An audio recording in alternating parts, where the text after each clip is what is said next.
40 سال کی عمر میں آپ کو کیا ملی جی؟ نبوت ملی۔ نبوت کیسے ملی؟ نبوت کیسے ملی؟ آپ صلی اللہ علیہ وسلم مکہ میں پیدا ہوئے، آپ نے مکہ میں 40 سال زندگی گزاری،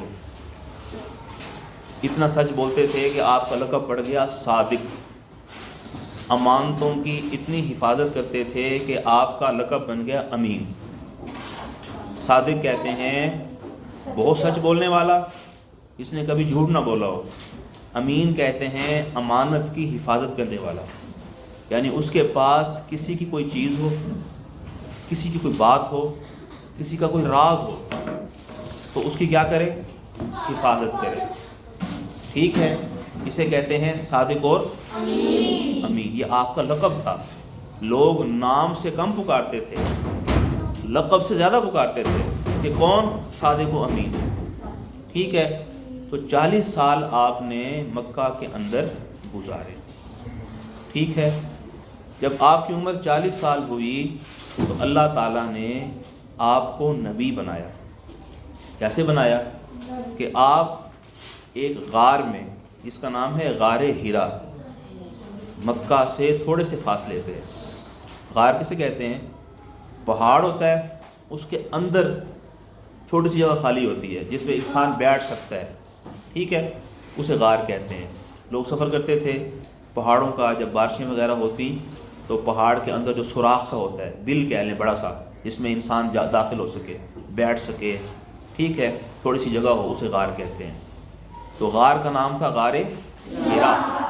تو آپ صلی اللہ علیہ وسلم اس میں جاتے تھے اور بیٹھ کے اللہ کو یاد کرتے تھے، ٹھیک ہے، اللہ کو یاد کرتے، اللہ تعالیٰ کی نعمتوں کو یاد کرتے، غور و فکر کرتے تھے۔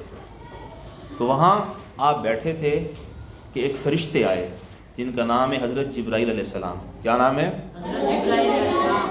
یہ سارے فرشتوں کے سردار ہیں، ٹھیک ہے۔ یہ آپ صلی اللہ علیہ وسلم کے پاس آئے غار ہرا میں، ٹھیک ہے۔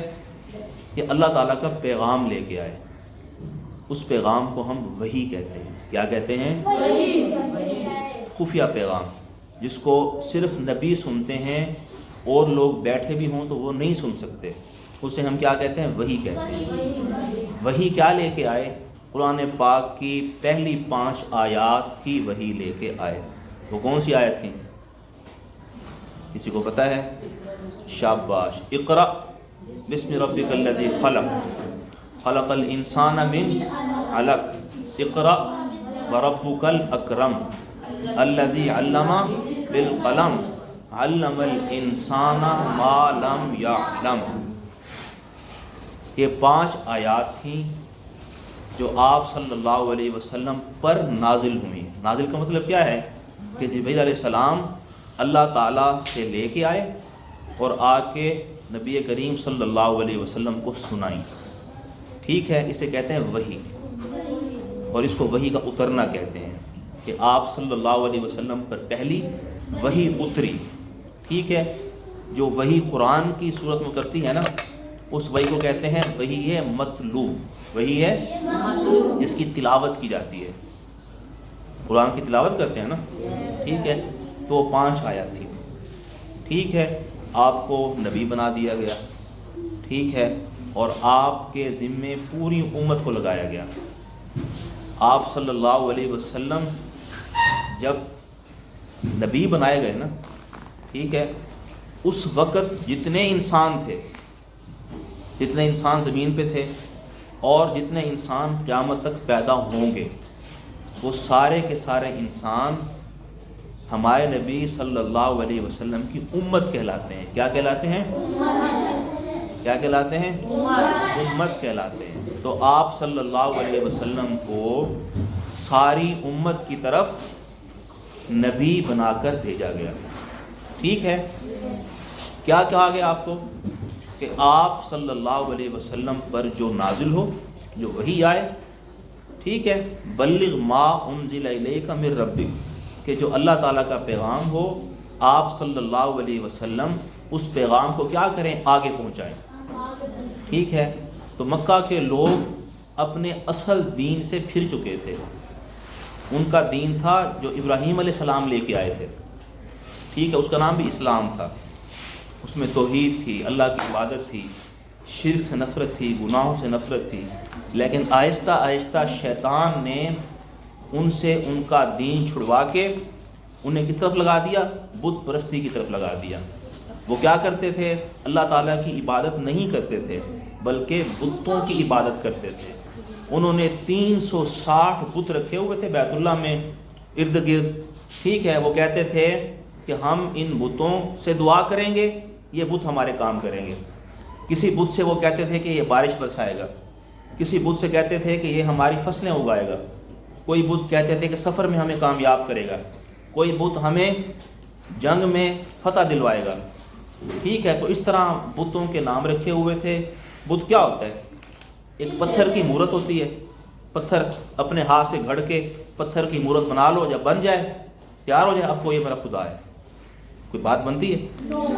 عقل میں آتی ہے کہ جس کو اپنے ہاتھ سے بنایا، چھینی ہتھوڑے کے ساتھ اس کو مار مار کے اس میں ہے، اس کو جب وہ ایک شکل بن گئی کہو یہ خدا ہے۔ سمجھ نہیں آتی نا؟ لیکن وہ ایک کام کرتے تھے، وہ بتوں کو خدا انہوں نے بنایا ہوا تھا، اور بھی بہت سارے ان کے اندر کیا تھیں؟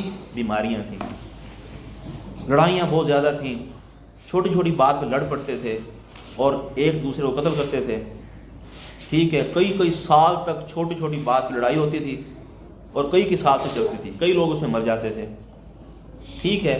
بتوں کے نام پہ قربانیاں کرتے تھے، جانور ذبح کرتے بت کے نام پہ، اور اپنے غلاموں کو بھی کبھی ذبح کر دیتے تھے بت کے نام پہ، اتنی جہالت تھی۔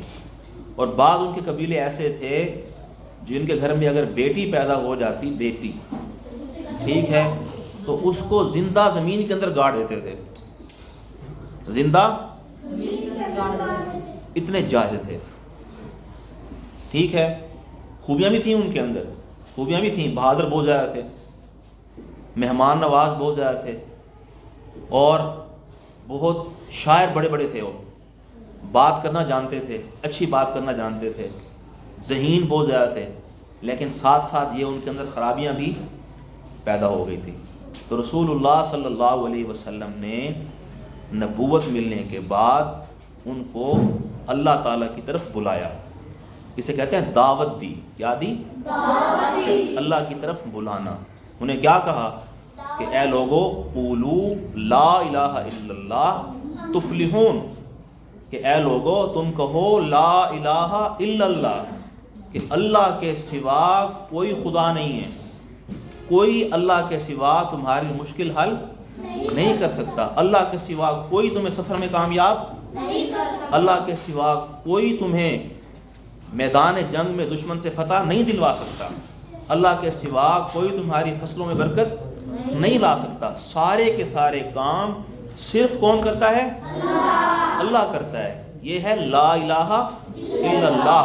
تو کیا کہا کہ لا الہ الا اللہ کہو تفلحون، تو تم کامیاب ہو جاؤ گے، دنیا کے اندر بھی کامیاب ہو جاؤ گے اور آخرت کے اندر بھی کامیاب ہو جاؤ گے۔ تو اس بات کی ہمارے نبی صلی اللہ علیہ وسلم نے مکہ کے لوگوں کو دعوت دی، اور ان میں سے زیادہ تر لوگ نہیں مانے۔ کیوں نہیں مانے؟ کیونکہ ایک تو باپ دادا پر دادا سے وہ وہی کام کرتے آ رہے تھے، ان کے ابو نے بھی ایسے کیا تھا، دادا نے بھی ایسے کیا تھا، پیدا ہوئے تو یہی دیکھ رہے تھے، تو ان کو سمجھ نہیں آتی تھی کہ کس طرح جو ہے ہم اپنے باپ دادا کے دین کو چھوڑ دیں، ٹھیک ہے۔ دوسرا، ان کا جو مکہ کے بڑے بڑے سردار تھے، ان کا اسی کے ساتھ کاروبار جڑا ہوا تھا، وہ بتوں کے رکھوالے تھے، مجاور تھے، متولی تھے، تو لوگ آتے جو اس پہ بتوں کی عبادت کرتے اور اس پہ نذرانے دیتے، چیزیں رکھ جاتے، یہ کھاتے تھے، جو پیسے ہوتے تھے بتوں پہ لوگ چڑھاتے تھے، منتے مانی کہ یہ کام ہو گیا تو میں بت کے پاس جا کے 1000 روپے رکھوں گا، ٹھیک ہے، تو سارے پیسے یہ استعمال کرتے تھے، ٹھیک ہے۔ ان کے لیے ہر کام جائز تھا، غریب کے لیے ہر کام ناجائز تھا۔ تو انہوں نے سوچا کہ اگر ہم نے رسول اللہ صلی اللہ علیہ وسلم کی بات کو مان لیا تو ہمارے تو کاروبار خراب ہو جائے گا، ٹھیک ہے، جو ہم ظلم کرتے ہیں، زیادتیاں کرتے ہیں، وہ ختم ہو جائیں گی، ٹھیک ہے، جو بتوں کے نام پہ ہماری کمائیاں آ رہی، 360 بتوں کی ہماری انکم آ رہی ہے، کمائی آ رہی ہے، وہ ختم ہو جائے گی۔ تو سمجھتے بھی تھے، اکثر سمجھتے بھی تھے کہ رسول اللہ صلی اللہ علیہ وسلم، ہاں جی، ایک تعصب تھا۔ تعصب کیا تھا کہ یہ جو جنہوں نے نبوت کا دعویٰ کیا ہے ان کی بات کیوں مانے، تو غریب خاندان کے ہیں، ہم بڑے امیر ہیں تو ہم امیر ہو کے غریب کی بات کیوں مانیں۔ تو بعض اوقات جو انسان کے پاس پیسہ ہے نا وہ اسے حق بات ماننے سے روکتا ہے، دولت، پیسہ۔ تو یہ وجہ تھی کہ مکہ کے بڑے بڑے سرداروں نے رسول اللہ صلی اللہ علیہ وسلم کی دعوت کو قبول نہیں کیا، بلکہ اپنے دین پہ اڑے رہے، بت پرستی کے اوپر ڈٹے رہے۔ ٹھیک ہے، ہاں چند لوگ مسلمان ہوئے، ان میں سے سب سے پہلے مردوں میں حضرت ابوبکر صدیق رضی اللہ تعالیٰ عنہ، انہوں نے اسلام قبول کر لیا۔ ٹھیک ہے، انہوں نے کہا آپ جو کہتے ہیں ٹھیک ہے، آپ کی دعوت کو فوراً مان لیا، کوئی سوال بھی نہیں کیا۔ عورتوں میں آپ صلی اللہ علیہ وسلم کی بیوی کیا نام تھا؟ ہاں حضرت خدیجہ رضی اللہ تعالیٰ عنہا، انہوں نے بھی فوراً آپ کی بات کو قبول کر لیا۔ اور بچوں میں حضرت علی رضی اللہ تعالیٰ عنہ، جو آپ صلی اللہ علیہ وسلم کے کزن تھے، چچا کے بیٹے تھے، 10 سال کے تھے اور آپ صلی اللہ علیہ وسلم کے پاس ہی رہتے تھے، انہوں نے بھی آپ صلی اللہ علیہ وسلم کی بات کو مان لیا۔ اور غلاموں میں حضرت زید بن حارثہ، ٹھیک ہے، وہ بھی آپ صلی اللہ علیہ وسلم کے پاس رہتے تھے، انہوں نے بھی فوراً آپ صلی اللہ علیہ وسلم کی بات کو مان لیا، مسلمان ہو گئے۔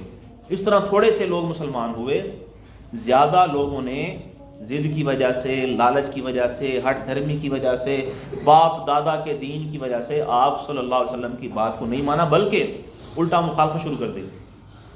آپ صلی اللہ علیہ وسلم اور آپ کے ساتھیوں کو مارتے تھے، گالیاں دیتے تھے، الزام لگاتے تھے، ٹھیک ہے، الٹے الٹے نام لیتے تھے، تنگ کرتے تھے۔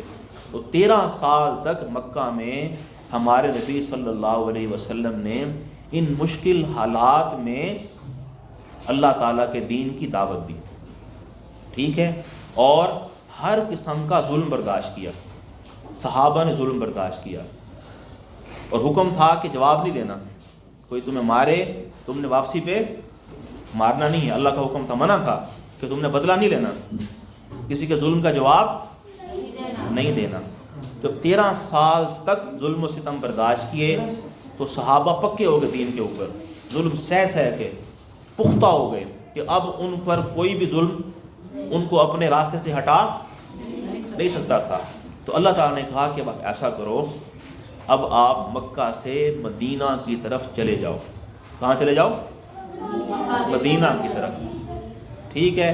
اس جانے کو کہتے ہیں ہجرت کرنا، یعنی ایک جگہ سے رہائش چھوڑ کے، گھر بار چھوڑ کے کہیں اور جا کے بس جانا، اسے کیا کہتے ہیں؟ ہجرت کہتے ہیں۔ تو ہمارے نبی صلی اللہ علیہ وسلم نے نبوت ملی 40 سال کی عمر میں، 13 سال کے بعد ہجرت کی، تو کتنی عمر بن گئی آپ کی؟ 53 سال۔ تو 53 سال کی عمر میں مکہ سے مدینہ کی طرف ہجرت کی، ٹھیک ہے۔ جو صحابہ آپ کے ساتھ تھے انہوں نے بھی کیا کی؟ ہجرت کی۔ اب ہجرت کیسے کی کہ وہاں پہ ان کا گھر بھی تھا، کاروبار بھی تھا، زمینیں بھی تھیں، جانور بھی تھے، سب کچھ وہیں چھوڑ دیا، گھر بھی چھوڑ دیا، ساز و سامان بھی چھوڑ دیا، جانور، زمینیں، کاروبار، ہر شے چھوڑ کے خالی ہاتھ کہاں آ گئے؟ مکہ سے مدینہ آ گئے۔ اب جب مدینہ میں پہنچے تو جو مدینہ کے لوگ تھے جنہوں نے ان کا استقبال کیا، ٹھیک ہے، ان کو اپنے ہاں ٹھہرایا، ان کو ہم کہتے ہیں انصار۔ کیا کہتے ہیں؟ اور جو مکہ سے مدینہ آئے تھے انہیں کیا کہتے ہیں؟ مہاجر۔ کیا کہتے ہیں؟ مہاجر، ٹھیک ہے۔ مہاجر کی جمع ہے مہاجرین، ٹھیک ہے۔ یہ مہاجرین تھے، وہ تھے انصار۔ مہاجر کہتے ہیں ہجرت کرنے والے، انصار کہتے ہیں مدد کرنے والے، ٹھیک ہے۔ تو ہمارے نبی صلی اللہ علیہ وسلم نے جو مکہ سے ہجرت کر کے صحابہ مدینہ آئے تھے ان کو اور مدینہ میں رہنے والے انصار کو آپس میں بھائی بھائی بنا دیا، ٹھیک ہے۔ کیا بنا دیا؟ ایک انصاری کو اور ایک مہاجر کو آپس میں بھائی بھائی بنا دیا۔ اس کو کہتے ہیں مواخات مدینہ۔ مواخات کہتے ہیں بھائی بنانا، اخی کہتے ہیں بھائی کو، مواخات کہتے ہیں ایک دوسرے کو بھائی بنانا۔ تو جو مدینہ کے انصار تھے انہوں نے اتنے بڑے ایثار کا مظاہرہ کیا کہ ان کے پاس جو کچھ تھا، کاروبار تھا، پیسہ تھا، زمینیں تھی، انہوں نے آدھی کر کے آدھی اپنے مہاجر بھائیوں کو دے دی۔ زمین کے 2 حصے کیے، کاروبار کے 2 حصے کیے، اور پیسوں کے 2 حصے کیے، اور بالکل آدھی زمین ان کو دے دی، اپنے مہاجر بھائیوں کو دے دی۔ بڑی بات ہے نا۔